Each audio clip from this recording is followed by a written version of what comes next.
قارون کو دولت مل گئی، اتنا بڑا خزانہ تھا اس کے پاس کہ قرآن کہتا ہے کہ ایک جماعت مل کے صرف خزانے کی چابیاں اٹھاتی. یعنی یہ معاذ اللہ کوئی گپ نہیں، یہ قرآن مجید نے بیان فرمایا کہ ایک جماعت مل کے صرف خزانے کی. تو حضرت سیدنا موسیٰ علیہ السلام نے کہا زکوٰۃ دو.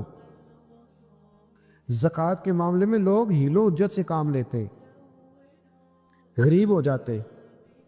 اس کو کہا زکوٰۃ دو تو کہنے لگا آپ کی تو میرے مال پہ نظر ہے. اب نے فرمایا تو بڑا بیوقوف ہے، مال تجھے اللہ نے دیا ہے نا، تو اللہ کے رستے میں دے. یہ کام ذرا مشکل ہے کہ اس کو بار بار کہا تو اس نے نہ بجائے اس کے کہ وہ مال دیتا، اس نے حضرت موسیٰ پہ الزام لگا دیا. ایک عورت کو تیار کر کے لایا. یہ الزاموں والا کیس سنتے آ رہے ہیں آپ کہاں تک؟ حضرت یوسف پہ بھی لگا، جناب مریم پہ بھی لگا، حضرت سیدنا موسیٰ کلیم پہ بھی لگا، اور حضرت عیسیٰ پہ بھی. سارے ہوئے نا الزامات. آپ کیا بات کرتے ہیں؟ الزام لگانا، بہتان ترازی کرنا، اور ہمارے یہاں اچھی بات دل سے پھیلتی ہے، بری خبر وہ جلدی پھیل جاتی. ایک عورت کو تیار کر کے لایا معاذ اللہ تعالیٰ حضرت موسیٰ پر الزام لگانے کے لیے. اور جب وہ بی بی آپ کے سامنے لا کے کھڑی کی تو حضرت موسیٰ نے جلال فرمایا تجھے قسم ہے اللہ کی عزت کی، سچ سچ بتا معاملہ کیا ہے. تو وہ خاتون کانپنے لگی، کہنے لگی میں موسیٰ کلیم کے سامنے کیسے کھڑی ہو سکتی، مجھے تو اس نے پیسے دے کے تیار کیا، مجھے اس نے مجھے پیسے دے کے تیار کیا، اور بڑی اس نے مجھے تکلیف دی ہے. یہ جب کہا تو حضرت موسیٰ علیہ السلام رونے لگے کہ تو سارا کچھ کرتا پر میری سفید چادر پہ داغ تو نہ لگانے کی کوشش کر. آپ رونے لگے. آپ یقین کریں لوگ تکلیف دیتے ہیں بعضوں کا، ایسی بات کرتے ہیں جس کا کوئی وجود نہیں ہوتا. تو یہ کچھ لوگ کر دیتے ہیں لیکن وہ سمجھتے نہیں. کہتے ہیں آپ حوصلہ کریں، آپ درویش ہیں. حضرت موسیٰ سے بڑا درویش کون ہوگا؟ کلیم تھے نا اللہ کے، بڑا جگرا ہے نا. لیکن رو پڑے، کہنے لگے تجھے ایسا نہیں کرنا چاہیے. کہنے لگے اللہ اب اسے سزا دے. تو رب کریم نے اس کے سارے ساز و سامان سمیت اسے زمین میں دھنسا دیا. وہ زمین میں غرق ہو گیا اپنے خزانے سمیت. امام اعظم ابو حنیفہ رحمۃ اللہ تعالی علیہ کچھ لوگ حسد کرنے لگے تو ایک عورت ایک دفعہ آ گئی، کہنے لگی کوئی مسئلہ پوچھنا ہے. یہ بڑا کٹھن سا معاملہ ہوتا ہے، جو آدمی جو کام کر رہا ہوتا ہے وہی روپ دھار لیتے. مسئلہ کچھ نہیں، اندر آئی تو باہر سے شور ہو گیا. لوگ آ گئے، کوتوال کو بلا لیا، معاذ اللہ امام صاحب کے پاس بی بی ہے، جیل میں لے گئے، سویرے فیصلہ کریں گے. رات کو نا ساری رات امام اعظم نے نماز پڑھی، ساری رات، اور کہنے لگے اللہ اب تو میں بوڑھا ہو گیا، اس حال میں اب ان سوالوں کا جواب دوں گا. وہ عورت بھی ساتھ بند تھی، اس عمر میں ان سوالوں کے جواب یار بڑا مشکل ہوتا ہے. اللہ اکبر. اس عمر میں امام صاحب رو رہے تھے تو اس عورت کا دل نرم ہو گیا. امام صاحب سے کہنے لگی مجھے غلطی ہو گئی، میں نے پیسے کسی سے پکڑ لیے تھے. حضور آپ تو اللہ کے نیک بندے. امام صاحب کہنے لگے اب ایک نیکی کر، کوتوال سے کہہ کہ مجھے کوئی تکلیف ہے تو میں دوا کھا کے واپس آ جاؤں گا. تو وہ کوتوال تو پہلے ملا ہوا تھا، اس نے اس کو کہا کہ مجھے کوئی تکلیف ہے میں گھر جاتی ہوں، دوا کھا کے واپس. امام صاحب نے سمجھا دیا. وہ گئی تو جو برقع اس نے پہنا ہوا تھا نا نقاب ساری عورتیں، وہ جا کے نا اس نے امام صاحب کی بیوی کو دیا. امام صاحب نے اس کو سمجھا کے بھیجا تھا. وہ برقع گھر لے گئی اور جا کے زوجہ کو ساری بات سنائی. وہ دوائی کھانے گھر چلی گئی اور زوجہ برقع پہن کے تھانے آ گئی. سویرے قاضی کے سامنے بھیج ہوئے تو کہنے لگا جی آپ اتنے بزرگ ہو کے عالم ہو کے بیوی کے ساتھ اکیلے. فرمایا میری بیوی ہے تو میں نے اکیلے ہی ہونا تھا اس کے ساتھ، اور کس نے ہونا تھا؟ جناب آپ کی بیوی. فرمایا بلاؤ میرے سسر کو، اور بلاؤ محلے کی 10-12 عورتوں کو بھی دیکھ لے. انہوں نے دیکھا تو امام صاحب کی بیوی نکل آئی. وہ جتنے تھے نا الزام لگانے والے وہ اب غور سے دیکھ رہے تھے. تو ایک کہنے لگا امام صاحب سے یہ کیا ہوا؟ فرمایا قرآن ہے وَتُعِزُّ مَن تَشَاءُ وَتُذِلُّ مَن تَشَاءُ. یہ قرآن ہے. ہونا کیا تھا؟ رب نے اپنا وعدہ سچا کر کے دکھایا ہے. تو اس نے بھی الزام لگایا، پھر سزا یہ ملی کہ وہ ہمیشہ کے لیے زمین میں دھنستا۔ دولت کون دیتا ہے؟ اللہ دیتا ہے نا، تو اگر اللہ کہے تھوڑی سی واپس بھی کرو، بندیاں دے خرچے بات جانتے تھے، تھوڑی سی واپس مانگ لے تو ہاتھ تنگ ہو جاتا ہے۔ کہ خاتون نے ایک دفعہ مجھے پیغام دیا تو میں بڑی اس کی بات سن کے مجھے عجیب لگا۔ وہ کہنے لگی کہ دوسری جگہ میری شادی ہوئی ہے، مجھے طلاق ہو گئی تھی، تو مجھے ایک تانا روز سننے کو ملتا ہے، تو اتنی اچھی ہوتی تو وہاں نہ رہ لیتی۔ تو بھئی یہ کوئی تانے والی بات ہے؟ کو ضروری ہے کہ بیوی غلط ہوتی ہے تو طلاق ہوتی ہے؟ اللہ کے محبوب علیہ السلام کی 2 صاحبزادیوں کو ابو لہب کے 2 بیٹوں نے طلاق بھیج دی تھی، کس کی غلطی تھی؟ تو آپ کیا کہہ سکتے ہیں یہاں کیوں طلاق؟ تو اتنی جلدی بات تھوڑی کر دیں گے آپ، تھوڑی احتیاط فرمائیں بولنے۔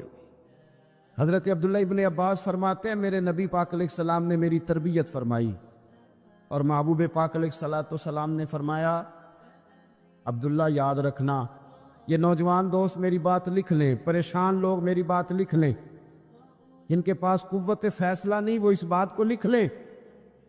حضرت عبداللہ ابن عباس فرماتے ہیں میرے نبی پاک علیہ السلام نے مجھ سے فرمایا تھا عبداللہ سن، اگر ساری دنیا مل کے تیرا کوئی نفع کرنا چاہے، کر نہیں سکتی جب تک میرے رب کی رضا نہ ہو، اور فرمایا ساری دنیا مل کے تیرا کچھ بگاڑنا چاہے تو عبداللہ بگاڑ نہیں سکتی جب تک رب کریم کی حکمت کا تقاضا نہ ہو۔ لوگوں سے ڈرنا، لوگوں کی طرف دیکھنا، ماحول دیکھ کے اپنے راہ کا تعین کرنا، ہر بندے کے خیالات کے مطابق ڈھلنے کی کوشش کرنا، فلانا نہ ناراض ہو جائے، فلانا نہ ناراض ہو جائے، وہ جس نے ہونا ہو جائے، بس رب رسول ناراض نہ ہو۔ اپنی زندگی میں اپنے مالک کو مولا جان کے، بل اللہ مولاکم، اللہ تمہارا مولا ہے، وَهُوَ خَيْرُ النَّاصِرِينَ، وہ بہترین مددگار ہے۔ توجہ جب بھی کریں رب کی جانب کریں، اپنے دل کا قبلہ درست رکھیں، سوچوں کے زاویے سیدھے رکھیں۔ میرے بھائی، مالک جب بندوبست کر دے نا، جب مالک بندوبست کر دے، پھر ایسا بندوبست کرتا ہے کہ لوگوں کے پاس نا چارہ نہیں رہتا۔ حضرت مریم رضی اللہ تعالی عنہا پاک باز تھی، مسجد میں رہی تھی، پر مالک کی حکمت کے تقاضے بڑے عجیب ہیں نا۔ پھر جناب مریم کو اللہ تعالیٰ نے بغیر شوہر کی اولاد عطا کر دی۔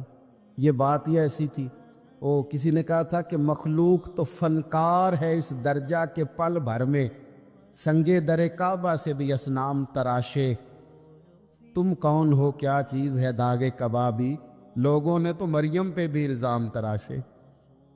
تو لوگوں نے کہا کدھر سے لے آئی بچہ، تیرا باپ تو ایسا نہیں تھا، کہاں سے لے آئی؟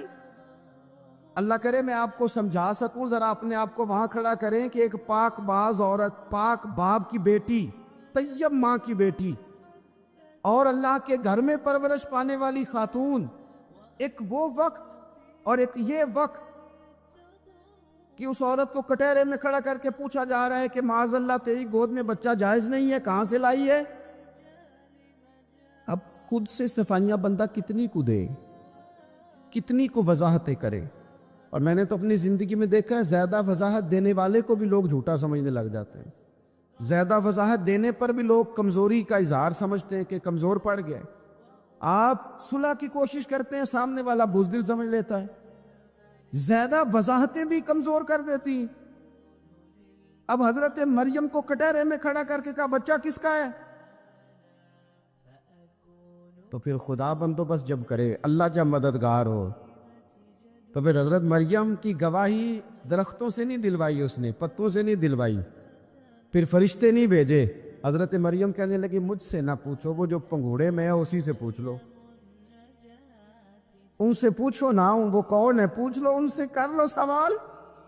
انہوں نے کہا پنگوڑے میں چند دنوں کا بچہ، یہ جواب دے گا؟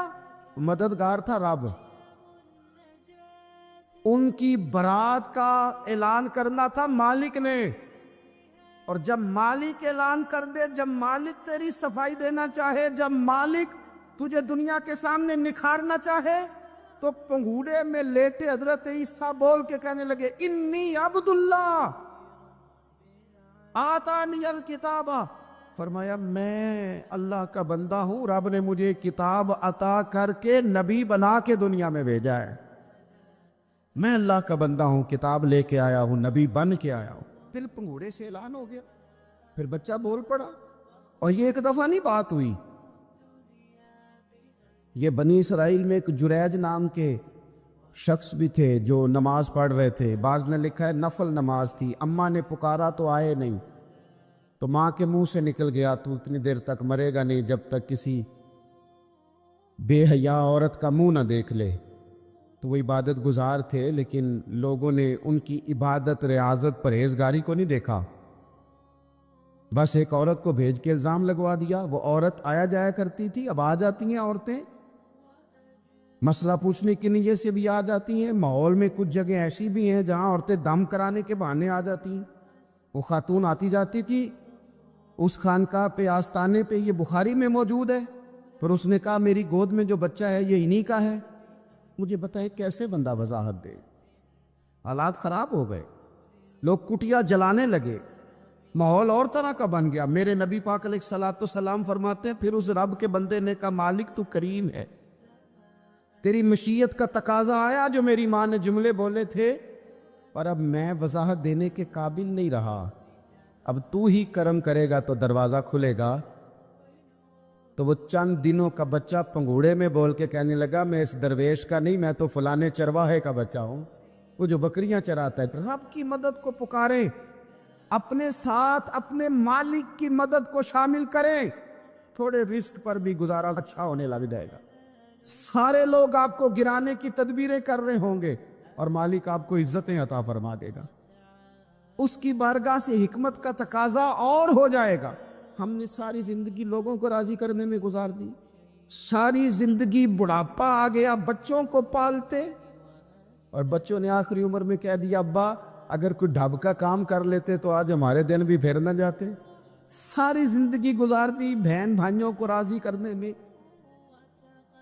ساری زندگی گزار دی ذمہ داریاں اٹھانے میں، ان کو 99 دفعہ دیا، ایک دفعہ نہیں دیا تو انہوں نے کہہ دیا تو نے تو کبھی دیا ہی نہیں، تو تھا ہی نہیں۔ ساری زندگی محلے داروں، علاقے والوں کو راضی کرنے میں گزار دی۔ اور میں نے ایسے لوگ بھی دیکھے دین کے لیے وقت گزارا، لیکن جب بڑھاپے میں دانت کام نہ کرتے تھے تو وقت کے مفتیوں کو بھی مسجدوں کی کمیٹیوں نے کہہ دیا اب آپ کی سمجھ نہیں آتی، ہم نے خطیب کو یور رکھنا ہے، نہ دیکھو دنیا کی طرف، دنیا رلا دیتی ہے، نہ راضی کرو بندوں کو، بندے تھکا دیتے ہیں، نہ پیچھے بھاگو ہر وقت دنیا داروں کے، یہ انسان کو کمزور کر دیتے ہیں۔ وہ تو کریم ہی بڑا ہے، 2 آنسو زمین پر بعد میں گرتے ہیں، بندے کے گناہ سارے پہلے معاف فرما دیتا ہے۔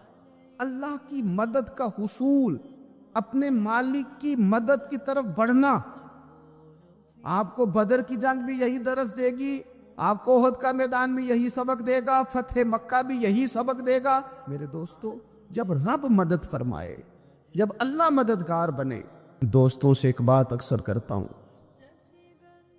میں کہتا ہوں کہ جتنے درد سے آپ امیر کو اپنی کہانی سناتے ہیں نا، اور جس طرح آپ کے آنسو بات کرنے سے پہلے گر جاتے ہیں کہ غریب ہیں، بچیاں ہیں، کاروبار نہیں، او میرے سنگیو،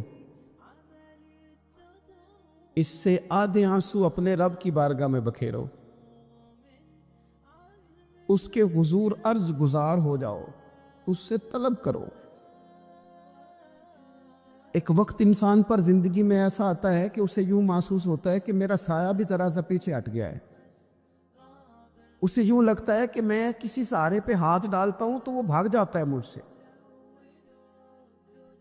لیکن مالک کی بارگاہ ایسی عظیم بارگاہ ہے، رب رسول کے آستانے اتنے بڑے ہیں کہ آپ جب وہاں کشکول طلب دراز کرتے ہیں تو جھولی پھیلانے میں دیر لگتی ہے، ان کو بھرنے میں تو کوئی دیر نہیں لگتی۔ ہم نے اپنا سوچ کا قبلہ ہی دنیا کو بنا لیا ہے، یہ جو اللہ والوں کی مدد ہے یہ تو ہے نہیں، اللہ ہی کی مدد ہے۔ لیکن یہ جو سیٹھوں کی طرف توجہ کرنا، نوابوں کی طرف توجہ کرنا، دنیا داروں کی طرف توجہ کرنا اور اپنا مزاج اس طرح کا بنا لینا، یارو گردن کو جھکا دیتا ہے خیرات کا پتھر، جہاں میں مانگنے والوں کے سر کبھی اونچے نہیں ہوتے۔ اور اقبال کہتے ہیں غیرت ہے بڑی چیز جہان تگ و دو میں، پہناتی ہے یہ فقر کو تاج سردارا۔ میں عرض کروں گا کہ اپنی آپ جب توجہ کا قبلہ اللہ رسول کو بنائیں گے تو رب فرماتے وَيَرْزُقْهُ مِنْ حَيْثُ لَا يَحْتَسِبُ، میں نہ تجھے وہاں سے رزق دوں گا جہاں سے کبھی تیرا گمان بھی نہیں کیا ہوگا، یہاں سے بھی مل سکتا ہے، تو نے سوچا بھی نہیں ہوگا۔ بخاری شریف میں حدیث ہے، حضرت جابر بن عبداللہ فرماتے ہیں نبی پاک صلی اللہ علیہ وسلم نے نا 300 لوگوں کا ایک لشکر روانہ کیا کسی مہم کے لیے، کسی جہاد کے لیے۔ حضرت ابو عبیدہ بن جراح رضی اللہ تعالیٰ عنہ امیر لشکر تھے۔ فرماتے غربت اتنی زیادہ تھی، بھوک اتنی زیادہ تھی کہ ایک ایک کھجور دن میں ایک وقت کھانے کو ملتی تھی، اور کچھ دن ایسے آئے کہ اب کھجور بھی نہیں مل رہی۔ فرماتے اتنی زیادہ بھوک لگی مجاہدین کو 300 بندہ پتے کھا کے گزارا ہونے لگے۔ یہ بخاری میں موجود ہے۔ آپ فرماتے کہ دریا کے کنارے ہمارا پڑاؤ تھا، ٹھہراؤ تھا، جب بھوک سے نڈھال ہو گئے نا وَيَرْزُقْهُ مِنْ حَيْثُ لَا يَحْتَسِبُ، اللہ وہاں سے روزی دیتا ہے، گمان بھی نہیں ہوتا۔ فرماتے ہیں ایک مچھلی اللہ تعالیٰ نے دریا کے کنارے بھیجی، فرماتے ہیں وہ تھی تو مچھلی پر پہاڑ جتنی تھی۔ بخاری میں لفظ ہیں، حضرت جابر بن عبداللہ رضی اللہ تعالیٰ عنہ فرماتے ہیں 300 آدمی 18 دن تک اس مچھلی کو کھاتے رہے، مچھلی ختم ہی نہیں ہوئی۔ مچھلیاں نہیں، مچھلی کہتے ہیں 18 دن 300 بندہ کھاتا رہا، مچھلی ختم ہی نہیں ہوئی۔ اور فرماتے ہیں کہ اس کی ہڈی نکال کے، کانٹا کہیں گے آپ اپنی زبان میں، کہتے ہیں وہ نکال کے نا تو اس کو کھڑا کیا نا جب، تو اونٹ کجاوے سمیت اس کے بیچ سے گزر جاتا تھا، 2 اس کے کانٹے جوڑے۔ فرماتے ہیں وہ اس کا گوشت ہم کھاتے تھے اور اس کی چربی بطور تیل کے ہم جسموں پہ ملتے تھے، بیماروں کو اس سے سکون آتا تھا، تندرستی شفا ہوتی۔ فرماتے ہیں ہم کھایا بھی ہم نے، اور کچھ لے کے ہم مدینے بھی گئے، اور قربان جائیں نبی پاک نے بھی اس میں سے کھایا۔ ہم نے عرض کی حضور یہ معمہ کیا ہے، یہ ماجرا کیا ہے؟ تو محبوب نے فرمایا تمہارے پاس غذا نہیں تھی، رب نے تمہارے لیے بندوبست کیا ہے، اللہ نے تمہیں دیا ہے۔ مکان شروع کر لیا، ایک صاحب نے وہ مکان بنانے لگے، آپ وہ حساب لگا رہے ہیں، کہتے ہیں میرے پاس اتنے پیسے ہیں، اتنے میں نے فلانے دوست سے کہنا ہے اس نے دے دینے، اتنے فلانے رشتہ دار سے کہنا ہے اس نے دے دینے، اتنے فلانے سے کہنا ہے اس نے دے دینے۔ یہ ساری کاپی بنا کے مکان شروع کر لیا۔ جو روز کہتا تھا نا کوئی حکم ہو جاتے دسی، سب سے پہلے اس کو کہا میاں پیسے چاہیے دین، وہ کہندا ہو کل ہی منڈا ٹوریا ہے، کہدے تو پرسوں 10 تے لب جانے سن۔ میں آپ کو اپنے تجربے کی بات بتا رہا ہوں۔ یہ لوگوں کا خیال ہوتا ہے نا کہ آپ سٹارٹ کریں فلانا کام، ہم آپ کے ساتھ ہیں، اللہ کا ہی کوئی نظام ہے، وہ بالکل بھی نہیں ساتھ ہوتے۔ لیکن ایسا نہیں ہے کہ کوئی ساتھ نہیں ہوتا، اللہ تعالیٰ بڑے اسباب پیدا کرتا ہے، وہاں سے دیتا ہے جہاں سے گمان بھی۔ ہمارا یہ ذہن بن جاتا ہے ہم ساری اپنے حساب سے چلتے، اتنے رشتہ داروں سے، اتنے کون آپ کے ساتھ چلے گا، سوال ہی نہیں پیدا ہوتا۔ یہ سارے کام چھوڑ کے سب سے پہلے 2 رکعتیں پڑھو، اپنے رب کی بارگاہ میں، رسول کائنات کی بارگاہ میں گزارشات اور استغاثے پیش کرو، وہاں سے خیر طلب کرو۔ دنیا دار کیا دیں گے، کیا دے سکتے ہیں، کیا حیثیت ہوتی ہے کسی؟ اللہ کہتا ہے وہاں سے دوں گا۔ تو جو اللہ مال دے وہ لینا چاہیے کہ رشتہ داروں کا مال دیکھنا چاہیے؟ جو اللہ دے وہ لینا چاہیے کہ سیٹھوں نوابوں کی جیبیں دیکھنی چاہیے؟ جو اللہ دے وہ قبول کرنا چاہیے یا دیکھنا چاہیے کون سا آدمی کہاں پہنچ گیا؟ چھوڑو، اپنی مٹی پہ چلنے کا سلیقہ سیکھو۔ کسی کے سنگ مرمر پہ چلو گے تو پھسل جاؤ گے۔ مدد اللہ سے چاہیں، اپنی توجہات کا مرکز رب رسول کی ذات پر بنائیں، پھر آپ محسوس کریں گے کہ بڑی جلدی اللہ تعالیٰ کی مدد آنے لگی ہے۔ کبھی آپ صرف کہہ دیں نا میرا رب میرے ساتھ ہے، اس لفظ میں اتنی طاقت ہے کہ دشمن ویسے زیر ہو جاتا ہے۔ زندگی میں کسی سے بھی لڑائی ہو اچھی طرح سوچ لیں کہ اللہ اس طرف ہے یا اس طرف ہے۔ اگر آپ زیادتی پہ ہیں تو پھر رب مظلوم کی جانب ہے۔ اگر اللہ کی مدد آپ کے ساتھ ہے تو دنیا کی کوئی طاقت آپ کو گرا نہیں سکتی، اور اگر آپ مظلوم کے مقابلے میں ظالم بن کے آپ کھڑے ہو گئے ہیں اور آپ نے رویہ وہ اختیار کیا ہے کہ جس میں مدد نہیں آئے گی، تو پھر یاد رکھ لیں کہ آپ کوئی بھی ہیں، کہاں بھی ہیں، آپ کمزور ہیں۔ طاقتور تھے ابتدائے اسلام میں، ظاہری طاقت تھی کفار مکہ کے پاس، وہ ڈنڈوں سے مارتے تھے غریبوں کو، ان کے ہاتھوں میں ڈنڈے تھے، پر خدائی طاقت ان مظلوموں کے ساتھ تھی۔ صاحب زرقانی نے لکھا ہے، حضرت زنیرہ رضی اللہ تعالیٰ عنہ ایک لونڈی ہے، غریب ہے، ماڑے دا کی کام محمد نس جانا یا رونا، غریب سادی بی بی اور لونڈی کنیزہ، ایک مشرک کی کنیزہ تھی، انہوں نے کلمہ پڑھ لیا، وہ ڈنڈوں سے مارتا، دروں سے مارتا، تکلیف دیتا۔ حضرت زنیرہ رضی اللہ تعالیٰ عنہ کو اتنا مارا، اتنا مارا۔ اب آپ ایک اور پہلو پر بھی غور کریں، مار بھی پڑ رہی ہے پر خدا ادھر ہی ہے، اللہ کی مدد ادھر ہی ہے۔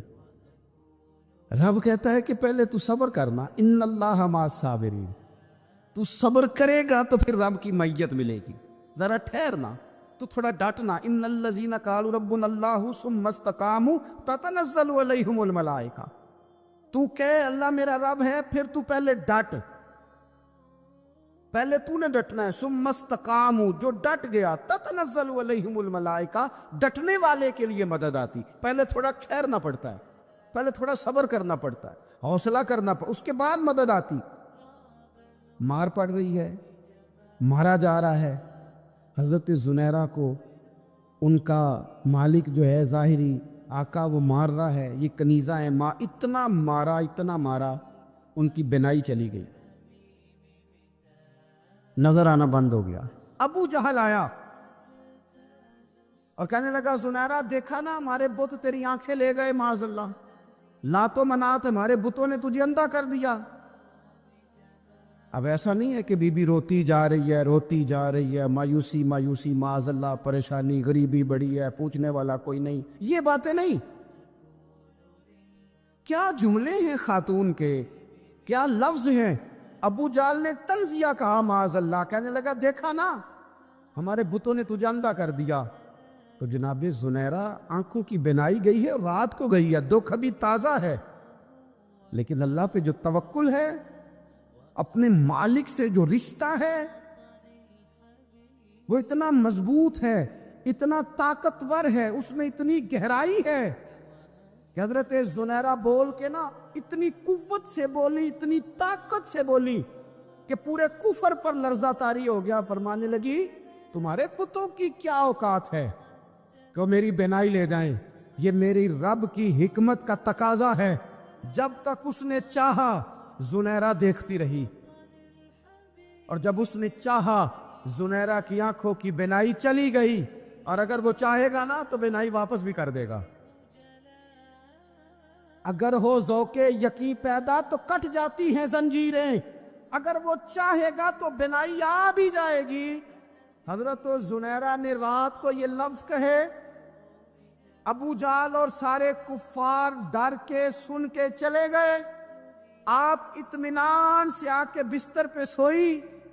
جب سویرے اٹھی تو اللہ نے آنکھوں کی روشنی واپس کر دی تھی، آنکھوں کی اب چھڑی پکڑی ہے، بازاروں میں گھومتی ہے، کہتی ہیں بلاؤ کدھر ہے تمہارے لات و منات، دیکھو میرے رب نے روشنی واپس کر دی۔ آ کر میرے ساتھ ادھر آ، ستمگر ہنر آزمائیں، تو تیر آزما ہم جگر آزمائیں۔ بیمار لوگوں یاد رکھو، کہہ دیا ڈاکٹر نے کہ تو بڑا بیمار ہے، تو بڑا کمزور ہے، یہ ہو گیا وہ ہو گیا، تو ڈاکٹر اپنے علم کے مطابق بات کر رہا ہے، ہوگا تو وہ جو میرا رب چاہے گا۔ کمزور ہو جانا، پریشان ہو جانا، تکلیف میں آ جانا، پتہ نہیں بات ہو گئی ہے تو جانے کیا ہو جائے گا۔ اپنی زندگی کے اندر اپنے رب سے رشتہ مضبوط کرے، رسول کائنات سے رشتہ مضبوط کرے، اللہ والوں سے رشتہ مضبوط کرے۔ حضرت زنیرہ نے پیغام دیا کہ زندگی میں جو جینا چاہتے ہیں تو وہ رب کا نام لے کے جی سکتے ہیں، جو اپنی زندگی میں خوشیاں دیکھنا چاہتے ہیں تو رسول اللہ کے نام پر خوشیاں دیکھی جا سکتی ہیں. توکل کی بنیاد پر بندہ خوشیاں لے سکتا ہے. اور اگر انسان میں توکل نہیں ہے تو پھر وہ اس کالے جادو سے بھی ڈر رہا ہے، وہ نیلے سے بھی ڈر رہا ہے، وہ پیلے سے بھی ڈر رہا ہے، وہ فلانے سے بھی ڈر رہا ہے، وہ میرے خلاف فلانا رشتہ دار سازش کر رہا ہے تو ڈر رہا ہے، فلانا میرے بارے میں یہ کر رہا ہے تو ڈر رہا ہے، وہ پتہ نہیں دنیا ادھر ہو جائے گی تو کیا ہو جائے گا. اٹھ باندھ کمر کیوں ڈرتا ہے؟ پھر دیکھ خدا کیا کرتا ہے. تو اس ساری گفتگو کا نچوڑ آپ کو یہ عرض کیا ہے. سب سے پہلے تو یہ کہ میدانوں میں مدد بھی اللہ کی، رزق میں مدد بھی اللہ کی، فصلیں خشک ہوں تو مدد پھر بھی اللہ کرے تو پھر ساری مدد، اور اگر انسان بیمار ہو تو پھر بھی مدد اللہ کی. تو اپنے اللہ کی جانب توجہ کو بڑھائیں، آپ اللہ سے مدد کے سوالی بنیں. ترمذی کی ایک حدیث ہے، میں آپ کو زندگی کا تجربہ بتاتا ہوں کہ جب میں بڑا پریشان ہوتا ہوں تو یہ والی روایت کھول لیتا ہوں، مزہ دیتی ہے. میرے نبی پاک علیہ السلام نے فرمایا اپنے دکھ سیٹھوں نوابوں کو نہ کہنا، مالداروں کا نہ کہنا، ورنہ اللہ تمہیں کبھی غنی نہیں کرے گا. فرمایا اپنے دکھ اپنے رب کی بارگاہ میں عرض کرنا، جلدی کرے یا دیر سے کرے اللہ تمہیں لوگوں سے بے نیاز کر دے گا، اللہ تمہیں غنی کر دے گا. رات کو بیٹھو نا اس کی بارگاہ میں. امام غزالی سے کسی نے پوچھا تھا، امام غزالی سے، کہ حضور اللہ کا بندے سے راضی ہونا کمال ہے یا بندے کا اللہ سے راضی ہونا کمال ہے؟ تو امام غزالی مسکرائے، فرمانے لگے رب تو بڑا ہی مہربان ہے، وہ تو بڑی جلدی راضی ہو جاتا ہے. وہ تو مسجد میں آ کے توبہ کرے تو اللہ راضی، کسی یتیم کے سر پہ ہاتھ پھیرو تو اللہ راضی، وہ تو کسی اندھے کو رستہ دکھایا تو اللہ راضی ہو گیا، وہ تو طوائف نے کتے کو پانی پلایا تو اللہ. امام صاحب فرمانے لگے یہ بندہ ہے جو اللہ سے راضی نہیں ہوتا. جس کے پاس اولاد نہیں وہ کہتا ہے چلو ایک بیٹی مل جائے تو میں راضی ہوں، بیٹی مل گئی تو کہتا اب ایک بیٹا بھی ملے تو پھر راضی ہوں، پھر کہتا ہے یہ دونوں اچھی تعلیم حاصل کر لے تو پھر میں راضی ہوں، پھر کہتا ہے یہ بہت زیادہ پیسے کمائے تو پھر میں راضی ہوں. بہرحال راضی ہوتا، لیکن جو راضی ہو جاتا ہے نا، اللہ اکبر، جو اللہ سے راضی سکھی بڑا رہتا ہے، سکون میں بڑا رہتا ہے، مطمئن بڑا رہتا ہے. جو سمجھ لیتا ہے نا کہ جو میرے رب نے بہتر سمجھا وہ میرے اللہ نے مجھے. میں کبھی کبھی سوچتا ہوں کہ یار حضرت بلال حبشی نے کوئی عہدہ نہیں مانگا ساری زندگی، انہوں نے نہیں کہا مجھے بھی ایک صوبے کا گورنر بناؤ میری بھی خدمات ہے، مجھے بھی وزیر خزانہ بناؤ میرا بھی کچھ بنتا ہے. ایک دفعہ نہیں کہا سیدنا بلال حبشی رضی اللہ تعالیٰ عنہ نے کہ میری بھی کوئی ڈیوٹی ایسی ہونی چاہیے کہ مجھے چلو سپہ سالار ہی بنا دیا جائے. ساری زندگی مسجد میں جھاڑو دیا تو اسی پہ راضی رہے، ساری زندگی محبوب کے مہمانوں کا لنگر پکایا تو اسی پہ راضی رہے، ساری زندگی میرے محبوب علیہ السلام کے بچوں کی نوکری کی تو اسی پہ راضی رہے، راضی بالرضا رہے. حضرت سیدنا موسیٰ علیہ السلام نے عرض کی کوہ طور پہ جا کے، مولا میری قوم پوچھتی ہے کہ کوئی ایسا کام بتا جو ہم کریں تو ہم سے راضی ہو جائے. حضرت موسیٰ کی قوم کا خیال تھا کہ تہجد کا حکم آئے گا تو پڑھیں گے، صدقات کا حکم آئے گا تو دیں گے، جہاد کی بات ہوگی تو کریں گے. کچھ جو نیک لوگ تھے ان میں سے انہوں نے یہ پیغام دیا کہ مالک ہمیں بتائے کہ وہ کس کام پہ راضی ہوتا ہے، ہم وہ کام کریں تاکہ اللہ ہم سے راضی ہو جائے. حضرت موسیٰ کلیم کہتے میں نے عرض کی مولا میری قوم پوچھتی ہے کہ کون سا ایسا کام کریں کہ تو راضی ہو جائے. تو رب کریم نے ارشاد فرمایا موسیٰ کہتے میرا خیال تھا کوئی لسٹ ملے گی، لیکن مالک نے ایک جملہ کہا، ایک جملہ، اور تفسیروں کے دریا بہا دیے. عرش کے مالک نے فرمایا موسیٰ ان سے کہو جا کے کہ وہ مجھ سے راضی ہو جائے، میں ان سے راضی ہو جاؤں گا، مجھ سے راضی ہو جائے. بندے اللہ سے راضی ہی نہیں راضی ہوتے، اللہ کی رضا پہ راضی رہیں، مالک کے فیصلوں میں اپنے دل میں کوئی بوجھ محسوس نہ کریں، اپنی زندگی اللہ کے فیصلوں. دیکھیں نا، جو ماں باپ اللہ نے بڑے اچھے سمجھے وہ ہمارے لیے پسند کی، وہ اللہ نے ہمارے لیے جو اس نے ہمارے حق میں بڑے، جو بہن بھائی، اللہ کرے آپ کو سمجھ آئے، جو بہن بھائی اس نے ہمارے حق میں بڑے اچھے سمجھے وہی بہن بھائی اس نے ہمیں عطا کیے. جس بیوی کو اس نے ہمارے گھر کے گلشن میں بہتر سمجھا اس کو لا کے اس نے ہمارے آنگن میں بٹھایا، اور جو اولاد اس نے ہمارے لیے باعث افتخار سمجھی، وہ اولاد اس نے ہمیں عطا فرمائی۔ حضرت نوح علیہ السلام کا بیٹا کافر ہو گیا، پر کسی جگہ انہوں نے شکوہ نہیں کیا کہ مالک یہ کافر کیوں ہوا۔ اللہ کے قبضے میں ہے نا دل، پھیر سکتے ہیں نا، مقلب القلوب ہے، لیکن حضرت نوح نے دعا اللہ کی رضا پر راضی رہے، سمجھو کہ میرے حق میں جو بہتر تھا مالک نے وہ چیز مجھے عطا کر دی۔ ہم یہ سوچتے ہی نہیں کہ ہمیں نہیں پتا ہمارے حق میں بہتر کیا ہے، ہمارے رب کو پتا ہے۔